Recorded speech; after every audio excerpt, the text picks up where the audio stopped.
Bismillahirrahmanirrahim. Assalamualaikum warahmatullahi wabarakatuh. Di sini saya akan mempresentasikan usul penelitian saya dengan judul Isolasi dan Identifikasi Senyawa Metabolit Sekunder dari Tumbuhan Daun Sungkai, Panorama Canes Jack, serta uji aktivitasnya terhadap bakteri Bacillus subtilis dan Escherichia coli. Pendahuluan, latar belakang.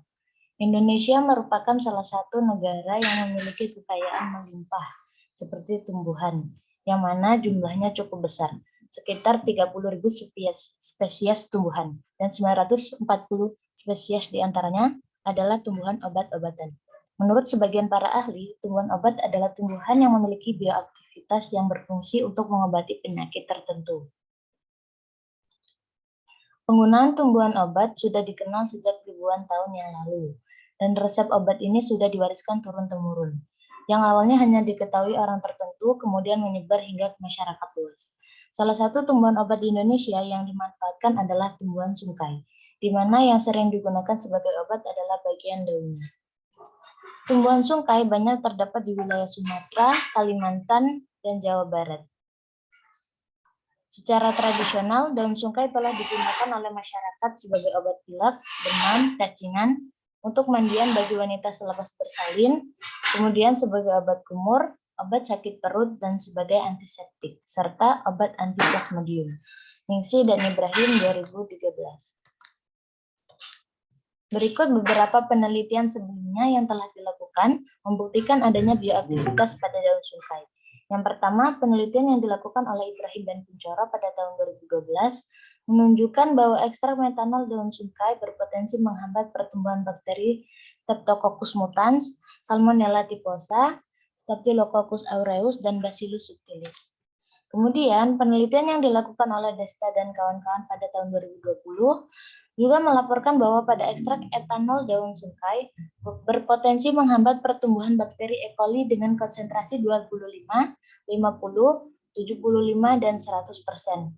Yang dibuktikan adanya zona hambat sebesar 3,75, 3,5, 3,5, dan 7,75 mm pada masing-masing konsentrasi secara berurutan dengan konsentrasi efektif sebesar 25%.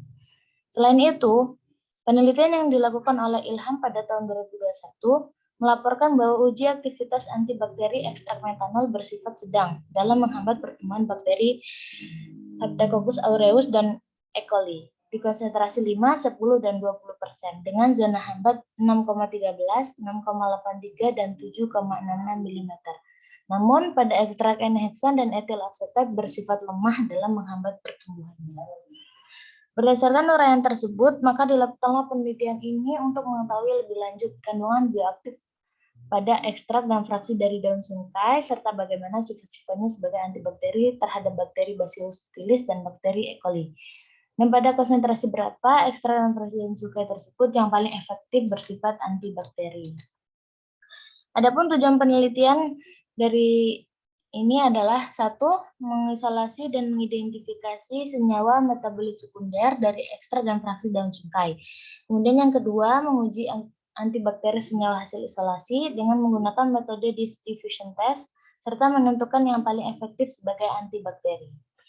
Kemudian manfaat penelitian ini yaitu diharapkan dapat memberikan informasi kandungan senyawa aktif daun sungkai yang berpotensi sebagai antibakteri, sehingga dapat digunakan sebagai validitas ilmiah kekhasiatan daun tanaman sungkai bagi pengguna obat tradisional Indonesia.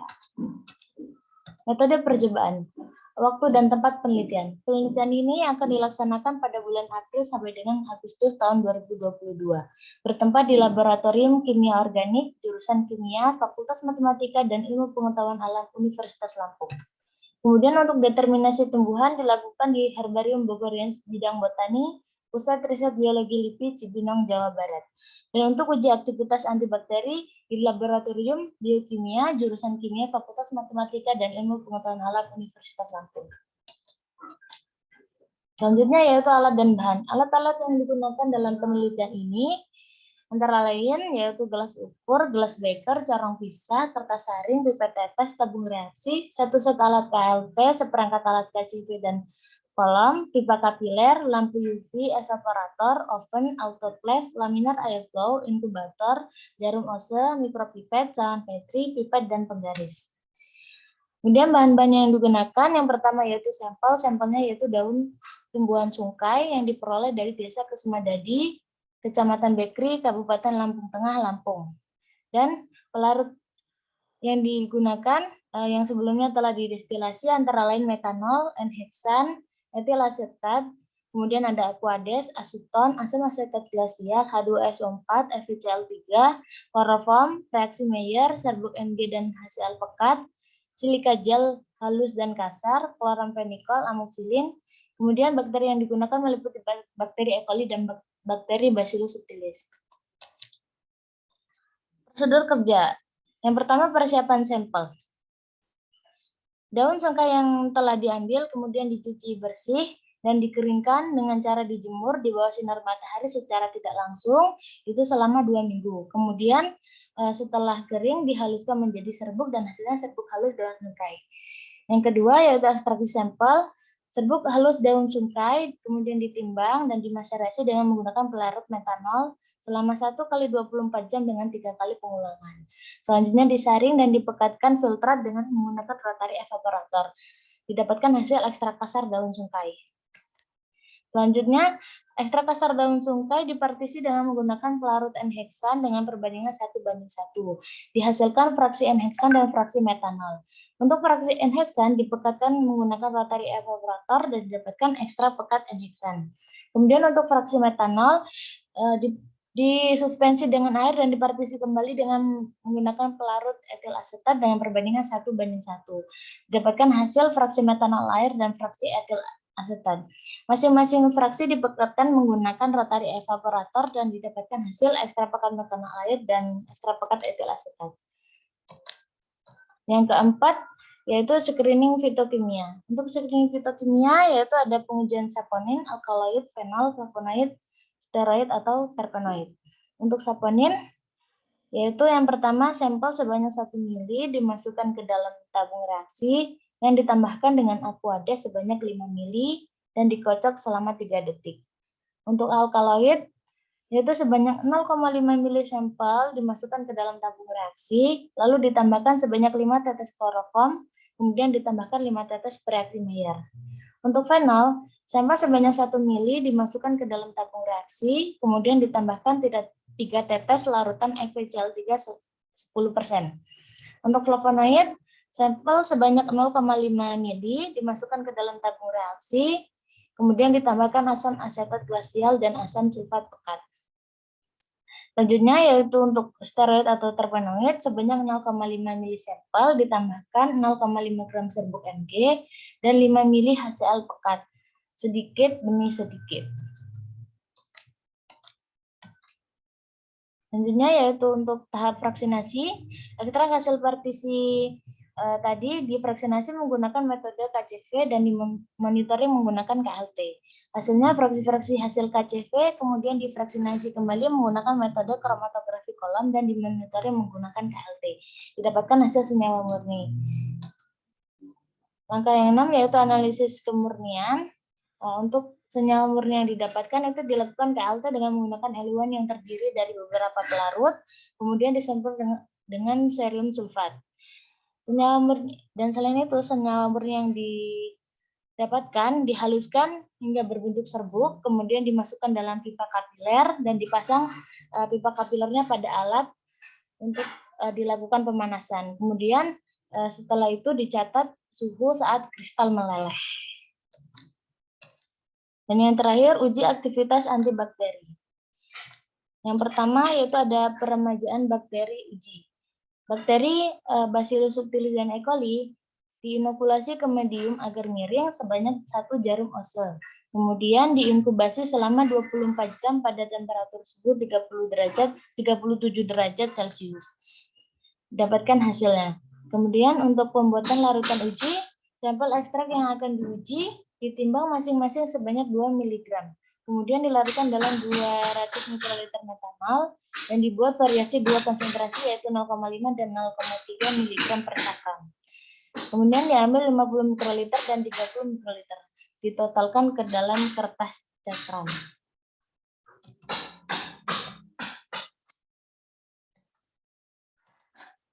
Selanjutnya yaitu pembuatan larutan kontrol positif dan kontrol negatif, yaitu menggunakan amosilin dan chloramfenicol. Masing-masing ditimbang sebanyak 1,5 gram, kemudian dilarutkan dalam 150 per liter metanol. Selanjutnya masing-masing dibuat variasi konsentrasi 0,5 dan 0,3 mg per cakram. Kemudian diambil larutan sesuai dengan perhitungan. Selanjutnya, untuk pengujian antibakteri, ditimbang media Na sebanyak 2,8 gram, kemudian dilarutkan dalam 100 ml air, dan dipanaskan, serta disterilkan dalam autoclave pada temperatur suhu 121 derajat Celcius. Kemudian dituangkan ke dalam cawan Petri yang telah steril sebanyak 15 ml per cawan. Selanjutnya, media Na yang telah mengeras tadi dimasukkan 1 oz bakteri yang sudah dilarutkan dengan Aquades dan ditambahkan 5 ml media Na dalam keadaan cair. Sebanyak 5 kertas cakram diletakkan dalam permukaan media. Kemudian seluruh perlakuan antibakteri ini dilakukan dalam laminar airflow dan diberi sinar UV selama 3 menit. Selanjutnya diinkubasi selama 1 kali 24 jam pada suhu 25-30 derajat Celcius. Dan diamati untuk melihat dan menghitung zona hambatnya. Kertas cakramnya itu berisi 1 kontrol negatif, 2 kontrol positif, 3 sampel, 3, 4, 5 berisi sampel. Terima kasih. Sekian yang dapat saya sampaikan. Saya akhiri. Wassalamualaikum warahmatullahi wabarakatuh.